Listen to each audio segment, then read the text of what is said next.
Hi అండి, అందరికీ నమస్కారం అండి. Welcome back to latest updates. AP రాష్ట్ర వ్యాప్తంగా ఉన్న తల్లులందరికీ కూడా తల్లికి వందనం పథకం ద్వారా రెండో విడత డబ్బులనైతే విడుదల చేయడానికి డేట్ అయితే ఖరారు చేసేసింది ఏపీలో కూటమి ప్రభుత్వం.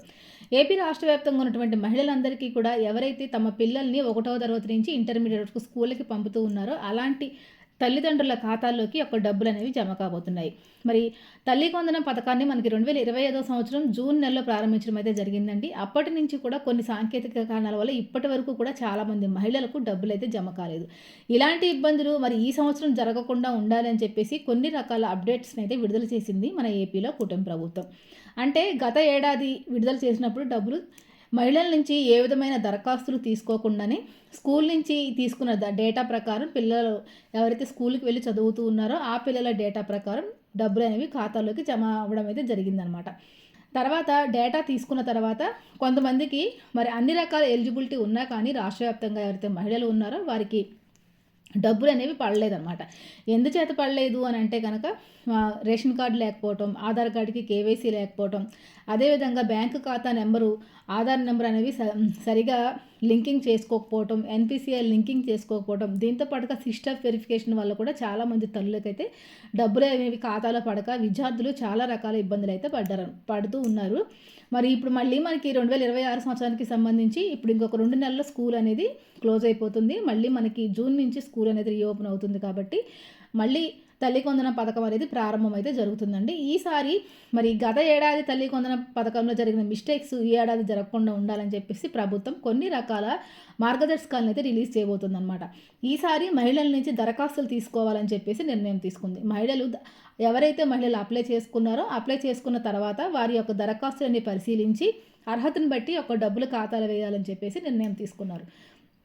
గవర్నమెంట్ ఏం చేసిందంటే గడిచిన 2025 సంవత్సరానికి సంబంధించి స్కూల్లో పిల్లల డేటా ఆధారంగా యొక్క ఎంపిక అనేది చేయడం అయితే జరిగింది. ఫస్ట్ ఎలిజిబిలిటీగా పిల్లల యొక్క హాజరుని తీసుకోవడం జరిగిందండి. మరి గతం నుంచి చూసుకుంటే కనుక మరి ఏ ప్రభుత్వ స్కూల్లో కూడా పిల్లల అటెండెన్స్ అనేది ఆన్లైన్ చేయలేదన్నమాట. మరి ఈ సంవత్సరం నుంచి చేయడం అయితే జరుగుతుంది. ఇది కూడా ప్రత్యేకమైన కారణంగా ఉంది.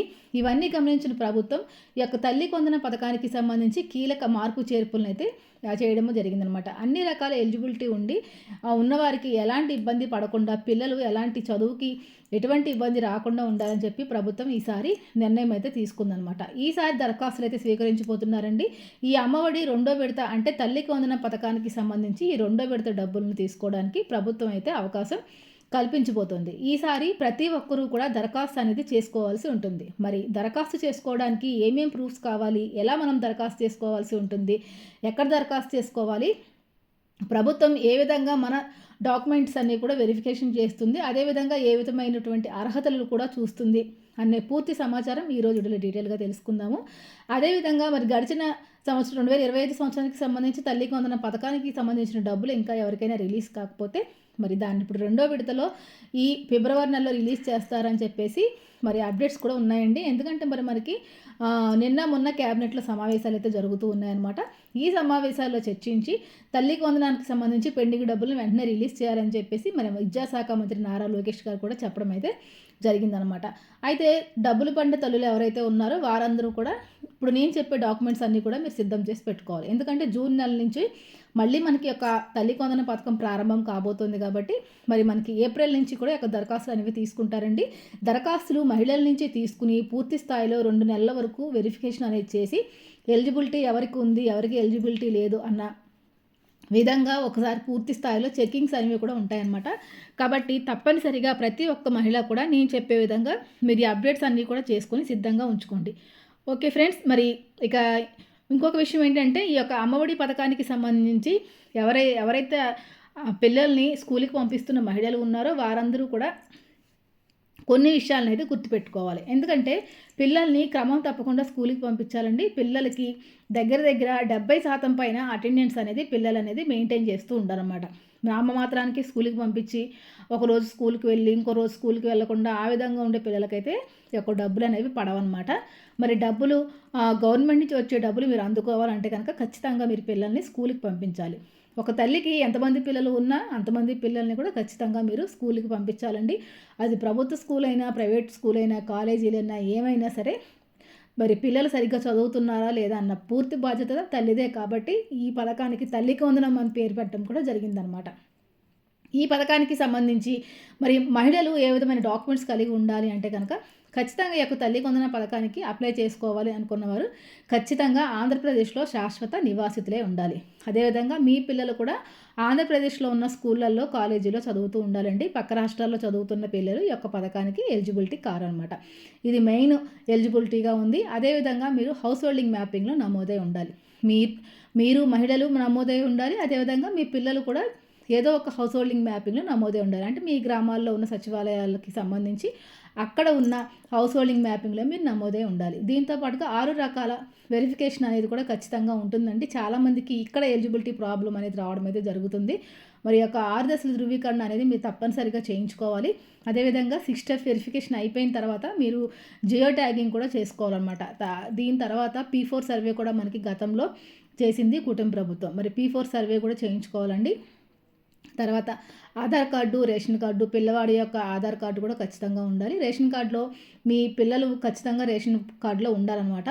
మీ పిల్లవాడు రేషన్ కార్డులో లేకపోయినా మీకు ఒక పథకానికి సంబంధించి డబ్బులు అనేవి రావన్నమాట. కాబట్టి మీ పిల్లవాడు కూడా రేషన్ కార్డులోకి ఎంటర్ అయ్యే విధంగా చూడండి. ఒకవేళ మీ పిల్లవాడు రేషన్ కార్డులోకి ఎంటర్ కాకపోతే వెంటనే మీరు పిల్లల్ని రేషన్ కార్డులోకి యాడ్ చేయండి. తర్వాత ఆధార్ కార్డ్కి కేవైసీ చేయాలి. రేషన్ కార్డులో మీరు పిల్లల్ని యాడ్ చేయడంతో పాటుగా రేషన్ కార్డులో ఎంతమంది ఉంటే అంతమంది కూడా వేలిముద్రల ఆధారంగా వెరిఫికేషన్ అనేది చేయించుకోవాలి. ఇది మీ రేషన్ డీలర్ల వద్దకు వెళ్తే కనుక వేలిముద్రల అథెంటికేషన్ ద్వారా వారే చేయడం అనేది జరుగుతుందండి. తర్వాత ఖచ్చితంగా ప్రతి ఒక్క మహిళ కూడా సపరేట్గా బ్యాంకు ఖాతా అనేది కలిగి ఉండాలి.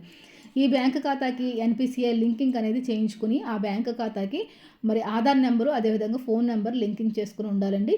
మీ దగ్గర పోస్ట్ ఆఫీస్ అకౌంట్ ఉన్నా కానీ ఎలాంటి ఇబ్బంది లేకుండా మీరు దాన్ని ఇచ్చుకోవచ్చు అనమాట. చాలామంది డ్వాక్రా సంఘాలకి సంబంధించిన మహిళలు ఏం చేస్తారంటే డ్వాక్రాలకి సంబంధించిన బ్యాంకు ఖాతాని ఇతర సంక్షేమ పథకాలకి వాడుకోవటం కూడా జరుగుతుంది. ఈ విధంగా చేయటం వల్ల ఏమవుతుందంటే మీకు ఏమైనా డ్వాక్రా సంఘాల్లో పెండింగ్ ఏమైనా ఉన్నా, మరి ఏమైనా అది మీరు లోన్స్ తీసుకున్నప్పుడు కట్టే విధానంలో ఏమైనా పెండింగ్స్ ఉన్నా కానీ ఆ డబ్బులు ఆటోమేటిక్గా కట్ అయిపోతున్నాయని చెప్పేసి చాలామంది మహిళలు మరి ఆందోళన వ్యక్తం చేస్తున్నారన్నమాట. మీకు అలాంటి ఇబ్బంది లేకుండా ఉండాలంటే కనుక మీరు మీ డ్వాక్రాకి సంబంధించిన అకౌంట్ని ఇవ్వకండి. మీరు పోస్ట్ ఆఫీస్లో ప్రత్యేకంగా అకౌంట్ ఓపెన్ చేసుకుని మరి సంక్షేమ పథకాలకు సంబంధించి మీరు ఆ అకౌంట్ని వాడుకోవటం వల్ల మీకు ఎలాంటి ఇబ్బంది లేకుండా ఉంటుంది. పోస్ట్ ఆఫీస్ ఎందుకంటే పోస్ట్ ఆఫీస్లో మీకు తక్కువ అమౌంట్తోనే ఖాతా అనేది తెరవబడుతుంది. అదేవిధంగా పోస్ట్ ఆఫీస్ అకౌంట్ మీకు ఫుల్లీ సెక్యూర్ అనమాట.